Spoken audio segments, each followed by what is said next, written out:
Da perspectiva judaica, vemos Jesus como um profeta, não como um Messias, e o pecado principal dele é dizer que é Deus. Esse é seu maior pecado para nós. Se ele fosse o Messias, ele teria unificado todos os judeus. Eu sou judeu e sigo o Antigo Testamento, as antigas leis.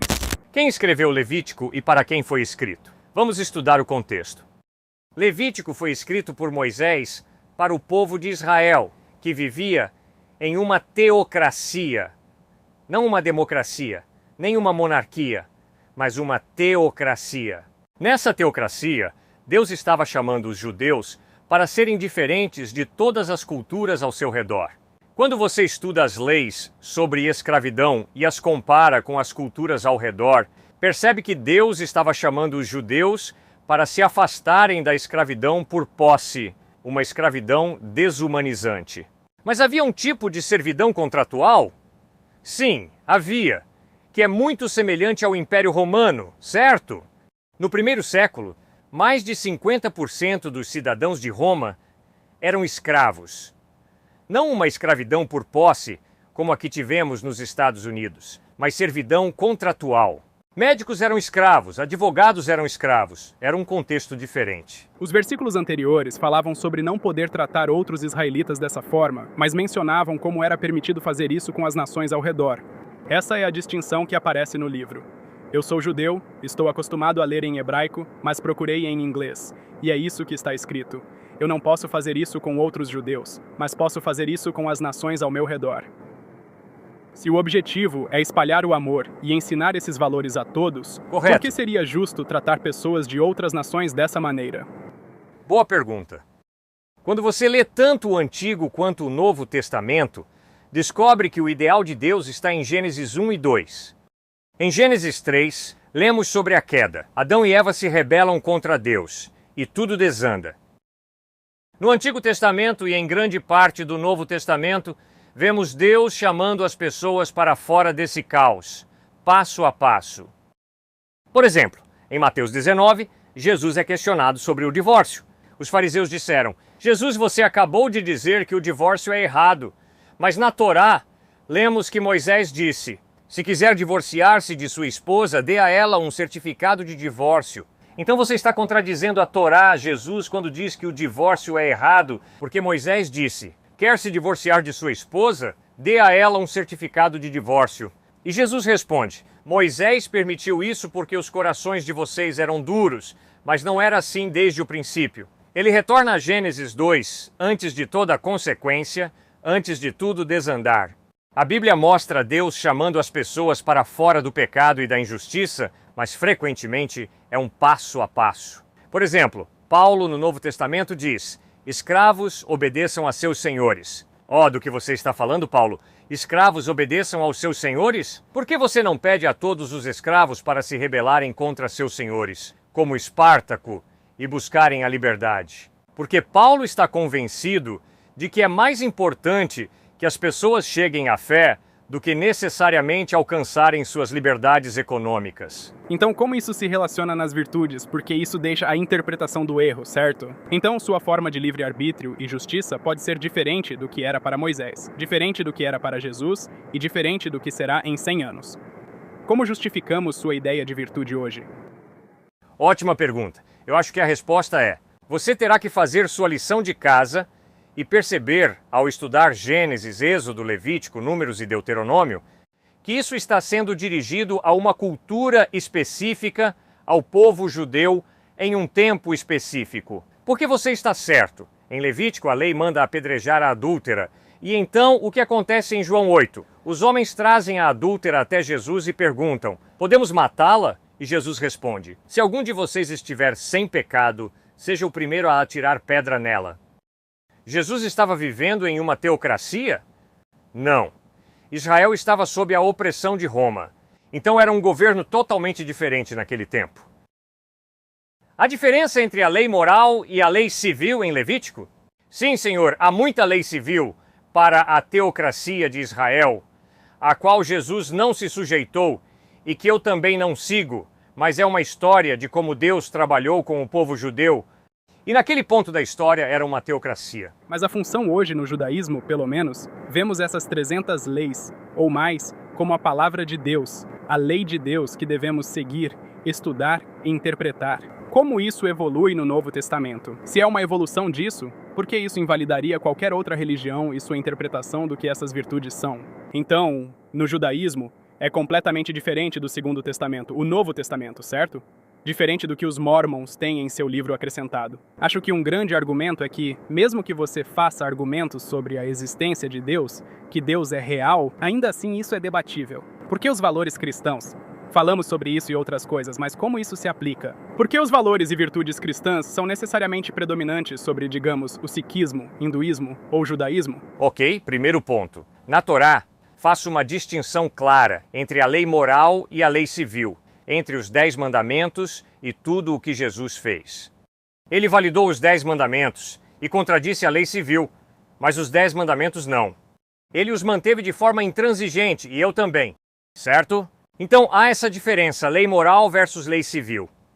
Em segundo lugar, Deus fala com diferentes culturas, mas a verdade de que há um único Deus, a verdade de que Jesus Cristo é esse único Deus em forma humana, a verdade da ética de que o adultério é absolutamente errado, que roubar e cobiçar são absolutamente errados, isso não muda. São absolutos morais. Mas exatamente como isso é aplicado a diferentes situações culturais, sim, isso muda com o tempo. Mas se Jesus é o Salvador absoluto de tudo, isso não deveria se aplicar em todo lugar? Não deveria se aplicar a todas as culturas? Deveria. Ele é o Salvador absoluto, que oferece salvação a todo hindu, budista, judeu, gentio.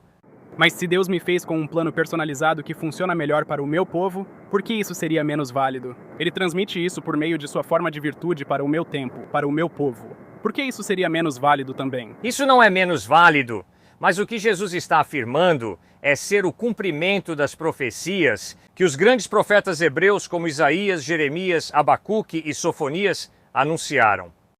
Então Jesus não contradiz o Antigo Testamento.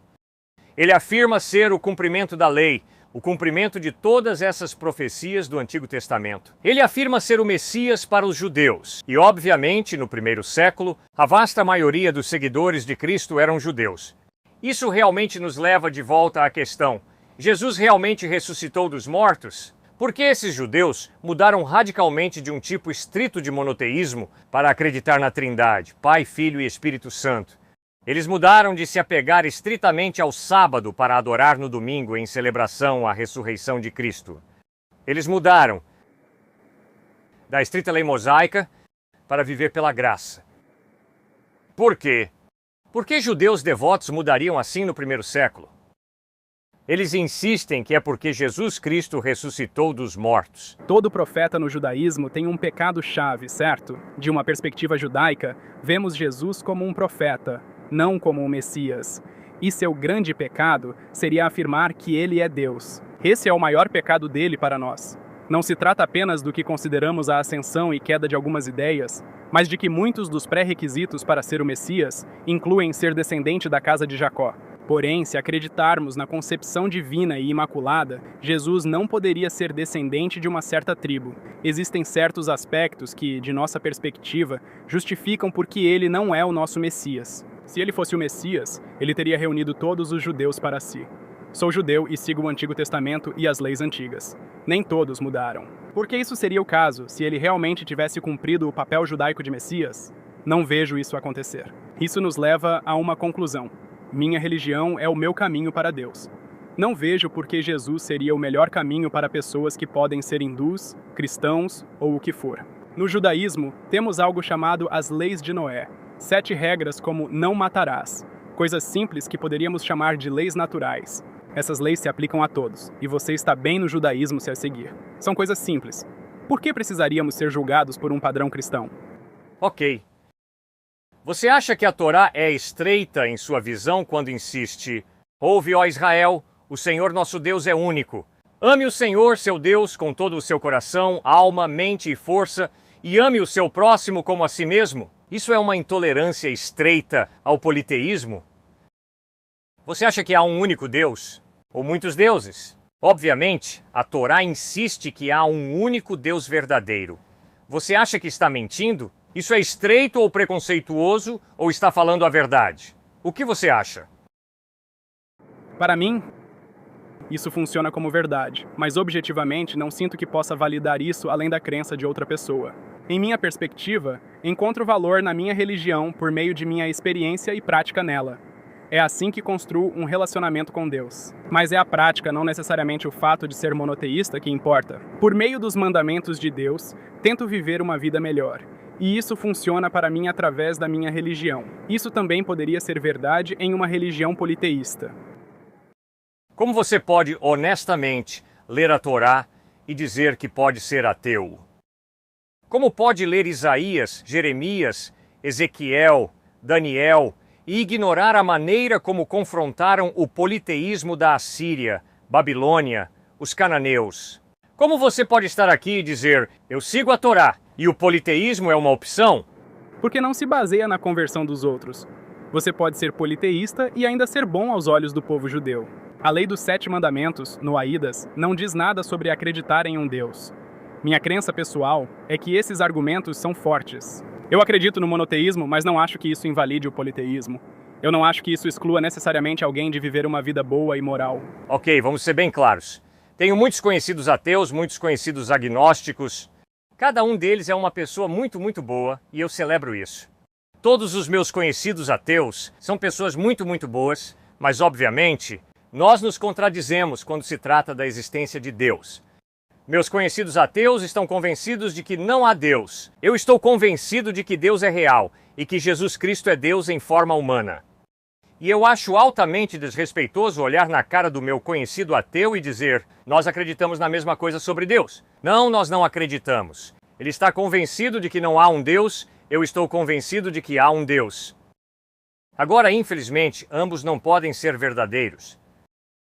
Não pode haver não há Deus, e sim há Deus ao mesmo tempo. A lei da não contradição é verdadeira, quer você goste ou não. Não é algo que eu inventei. Não pode ser verdade que ambos sejam verdadeiros ao mesmo tempo da mesma maneira, pois é impossível. Então, ou meu conhecido ateu está correto e não há Deus, ou eu estou correto e há um Deus. O que é verdade?